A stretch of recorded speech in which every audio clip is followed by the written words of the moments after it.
Darnley Manor had always been a place of mystery, its towering walls and broken windows standing as silent witnesses to countless rumors. People whispered about the curse that haunted the mansion, a curse tied to the malevolent spirit of a woman named Margaret, who had died under tragic circumstances over a century ago. It was said that Margaret, a beautiful woman of wealth and status, had once lived in the manor with her husband, Lord James.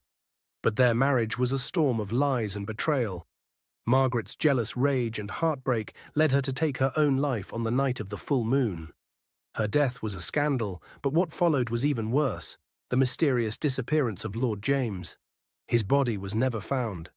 Years passed, and Darnley Manor fell into ruin. Few dared approach the mansion, and even fewer stayed long enough to tell their stories. Those who did spoke of strange noises, whispers echoing through the walls, footsteps heard when no one was around, and an overwhelming sense of dread that clung to the air. One evening, a group of friends, curious and eager for adventure, decided to spend a night in the manor. Among them was Emma, a skeptic who didn't believe in ghosts, and her friends, Ben, the thrill-seeker, Rachel, the nervous one, and Jake, the calm and logical one. They arrived just as the sun set, casting long shadows over the crumbling stone facade.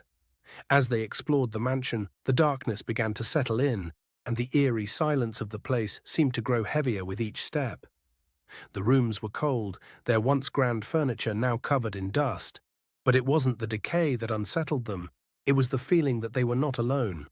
As the night wore on, strange things began to happen. Doors slammed shut on their own, and the temperature dropped to a bone-chilling level. Rachel heard a woman's voice calling her name from the attic, and when she dared to go up, she found only a locked door with strange symbols carved into the wood. Then came the whispers.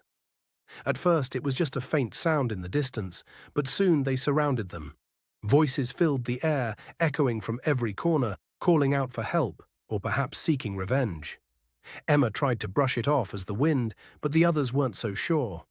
Suddenly the lights flickered, and they found themselves plunged into complete darkness. When they managed to turn on their flashlights, they were horrified to see a figure standing at the end of the hallway, an apparition dressed in a long, flowing gown, her face pale and twisted with rage. Margaret's spirit had returned. The ghost of Margaret, angry and vengeful, had been trapped in the mansion for decades, waiting for the right moment to claim new souls to join her in the afterlife. As the group tried to escape, the mansion seemed to come alive. The walls closed in on them, the floorboards creaked beneath their feet, and every door they tried to open led them deeper into the labyrinthine halls. Ben, desperate to escape, found a secret passage hidden behind a bookshelf. He signaled for the others to follow, but when they tried, the walls seemed to shift, blocking their way. Rachel screamed as the ghostly figure of Margaret appeared right before her, her cold hands reaching for her throat. In the chaos, Emma finally realized the truth. The spirit of Margaret was tied to the house itself, bound by her unfinished vengeance. The only way to escape was to confront the spirit and break the curse. But in the darkness, it was impossible to tell where the real danger lay. Jake, ever the logical one, began to piece together the history of the manor and realized the mansion was built atop a site of ancient rituals. The curse could only be broken by performing a ritual to release the trapped souls. But the ritual was dangerous. It required a sacrifice. As Margaret's ghost closed in, Emma made a choice. She gathered the group and told them to hold hands, preparing to perform the ritual. But as the words of the incantation filled the air, Margaret's spirit grew violent, throwing them all to the ground, her ghostly wails deafening. Just as all hope seemed lost, a blinding light burst from the ground, engulfing the mansion in a powerful surge of energy.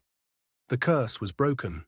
The ghost of Margaret vanished, and with her the dark energy that had plagued the house for centuries. But not before one final warning echoed in their ears. The curse is never truly gone. The group managed to escape the collapsing manor, but they knew the horror was far from over. For as long as the mansion stood, the spirit of Margaret would never truly be at rest. And somewhere, deep within the manor, her eyes still watched, waiting for the next group of fools who dared to enter.